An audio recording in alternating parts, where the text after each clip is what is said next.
Assalamualaikum warahmatullahi wabarakatuh. Perkenalkan, saya Larasya Gloria Yumanila, NPM 202201003 dari kelompok 2 Keperawatan Jiwa.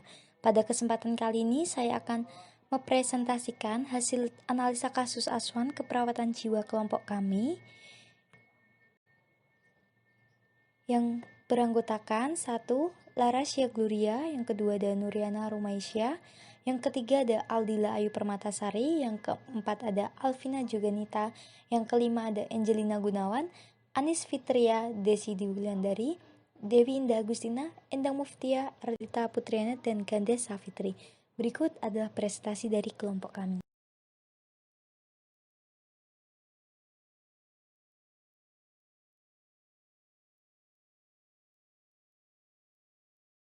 Pendahuluan. Gangguan jiwa merupakan salah satu dari 4 masalah kesehatan utama, baik di negara maju maupun negara berkembang.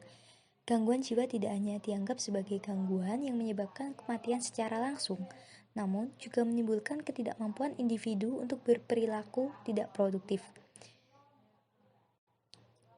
Kecemasan merupakan suatu keadaan, perasaan gelisah, ketidaktentuan, ada rasa takut dari kenyataan atau persepsi ancaman sumber aktual yang tidak diketahui masalahnya.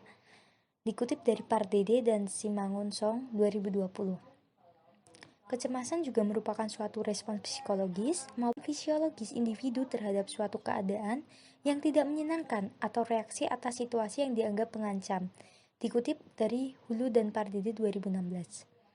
Selain itu, kecemasan juga dapat dirasakan oleh setiap orang jika mengalami tekanan dan perasaan mendalam yang menyebabkan masalah psikiatrik dan dapat berkembang dalam jangka waktu lama.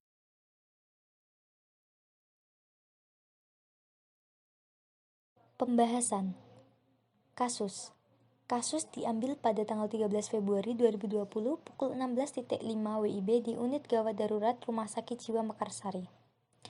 Tuan S, laki-laki 39 tahun, riwayat pendidikan SMA, agama Islam, suku Jawa, pekerjaan wira swasta, tinggal di Yogyakarta. Pasien datang ke UGD Rumah Sakit Jiwa karena merasa dadanya berdebar dan keringat dingin. Keluhan ini dimulai sejak 1 minggu yang lalu. Selain itu, saat pasien mengaku tidak dapat tidur nyenyak. Bahkan, ia bisa terlelap jika sudah pukul 3 dini hari. Kemudian terbangun ketika azan subuh dan tidak dapat tidur kembali. Sebelumnya terdapat tetangga pasien yang meninggal karena serangan jantung yang membuat pasien takut meninggal seperti tetangganya. Hal ini menyebabkan pasien melakukan check up pada 3 hari yang lalu dan dari hasil pemeriksaan tidak ditemukan kelainan pada tubuh pasien. Namun, pasien tetap merasa ada kelainan pada tubuhnya sehingga membawanya berobat ke UGD. Perasaan cemas ini berlangsung sebentar dan biasanya hilang atau berkurang apabila pasien berkonsultasi ke dokter ataupun bercerita tentang penyakitnya kepada temannya. Pasien mengatakan serangan cemas ini berlangsung hilang timbul dan hampir setiap minggu. Keluhan seperti ini terjadi sejak kurang lebih 3 tahun yang lalu, diawali oleh kematian ibu pasien yang meninggal karena penyakit diabetes mellitus. Hal ini menyebabkan pasien melakukan check up setiap 6 bulan sekali dan melakukan pemeriksaan gula darah setiap seminggu sekali. Pasien juga mendaftarkan dirinya pada beberapa asuransi kesehatan. Hal ini dikarenakan ketakutan pasien akan kondisi tubuhnya.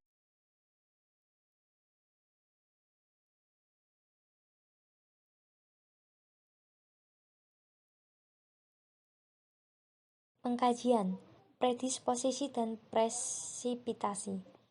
Predisposisi. Pasien tetap merasa ada kelainan pada tubuhnya sehingga membawanya berobat ke UGD. Perasaan cemas ini berlangsung sebentar dan biasanya hilang atau berkurang apabila pasien berkonsultasi ke dokter ataupun bercerita tentang keluhannya kepada teman. Pasien mengatakan serangan cemas ini berlangsung hilang timbul dan hampir setiap minggu. Presipitasi. Saat ini pasien mengaku tidak dapat tidur nyenyak, bahkan ia berterlelap jika sudah pukul 3 dini hari. Kemudian terbangun ketika azan subuh dan tidak dapat tidur kembali. Karena sebelumnya terdapat tetangga pasien yang meninggal karena serangan jantung yang membuat pasien takut meninggal seperti tetangganya. Oleh karena itu, pasien melakukan check up pada 3 hari yang lalu dan dari hasil pemeriksaan tidak ditemukan kelainan pada tubuh pasien. Namun, pasien tetap merasa ada kelainan pada tubuhnya sehingga membawanya berobat ke UGD. Pasien mengatakan serangan cemas ini berlangsung hilang timbul dan hampir setiap minggu.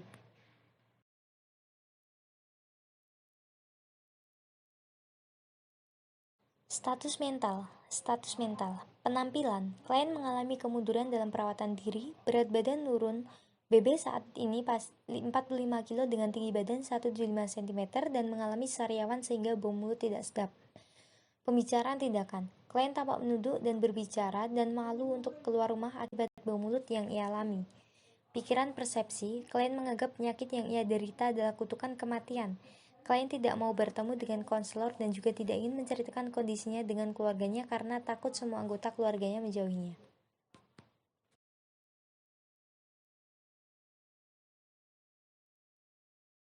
Asuhan keperawatan, diagnosa, anxietas berhubungan dengan ancaman terhadap kematian dibuktikan dengan gelisah atau cemas dan sulit tidur.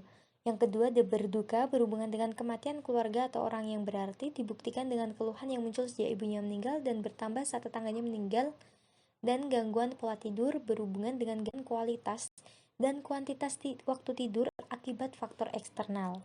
Luaran keperawatan. Yang pertama, tingkat ansietas. Setelah dilakukan tindakan keperawatan 1 kali 24 jam, didapatkan kriteria hasil, verbalisasi khawatir akibat kondisi yang dihadapi menurun, perilaku gelisah menurun, pola tidur membaik. Yang kedua ada tingkat berduka, yaitu setelah dilakukan tindakan keperawatan selama 1 kali 24 jam, didapatkan hasil, verbalisasi perasaan sedih menurun, panik menurun, pola tidur membaik. Dan yang terakhir ada status kenyamanan. Setelah dilakukan tindakan keperawatan 1 kali 24 jam, didapatkan hasil, gelisah menurun, keluhan sulit tidur menurun, dan pola tidur membaik. Intervensi. Yang pertama, diagnosa ansietas, yaitu reduksi ansietas dengan label I.09314.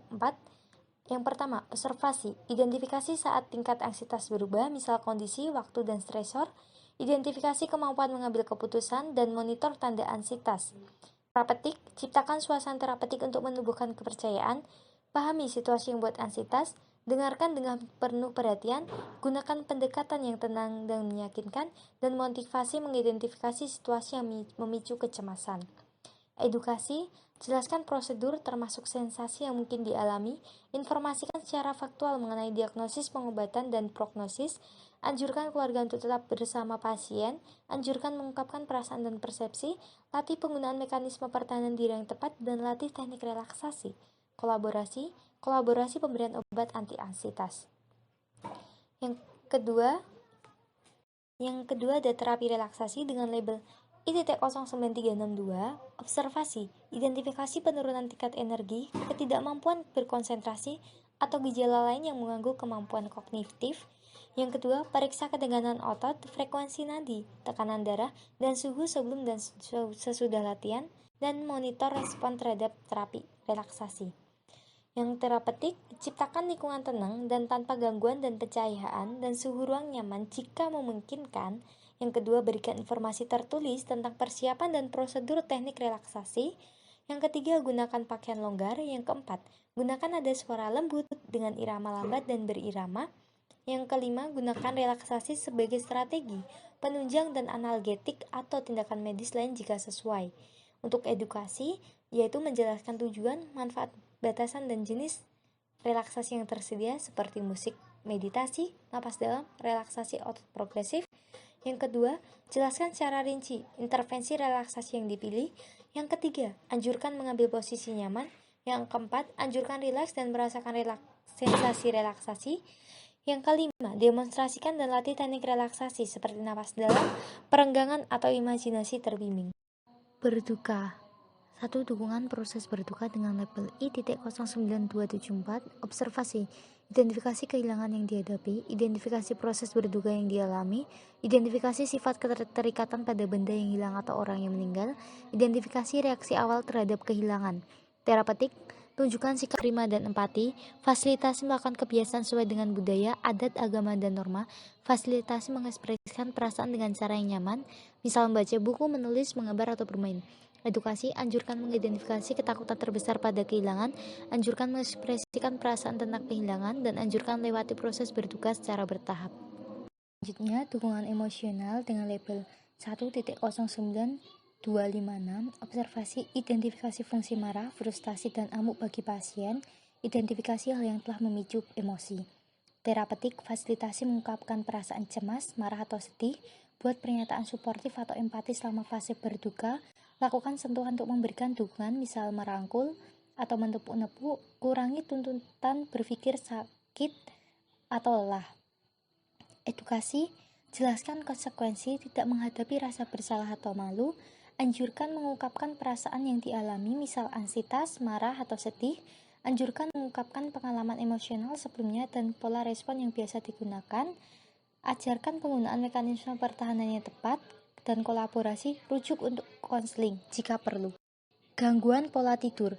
A. Dukungan tidur dengan label I.09265. Observasi, identifikasi pola aktivitas dan tidur, identifikasi faktor pengganggu tidur, identifikasi makanan dan minuman yang mengganggu tidur, mengidentifikasi obat tidur yang dikonsumsi. Terapeutik, modifikasi lingkungan, batasi waktu tidur, fasilitasi menghilangkan stres sebelum tidur, tetapkan jadwal rutin tidur, lakukan prosedur untuk meningkatkan kenyamanan, sesuaikan jadwal pemberian obat dan atau tindakan untuk menunjang siklus tidur terjaga, dan edukasi, jelaskan pentingnya tidur cukup selama sakit, anjurkan menepati kebiasaan tidur.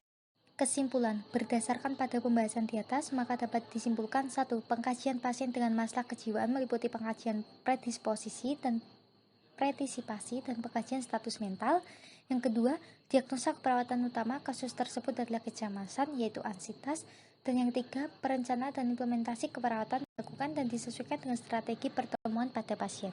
Baik, cukup sekian presentasi yang dapat saya sampaikan dari kelompok 2. Ada kurang dan lebihnya saya mohon maaf. Wassalamualaikum warahmatullahi wabarakatuh. Salam sehat.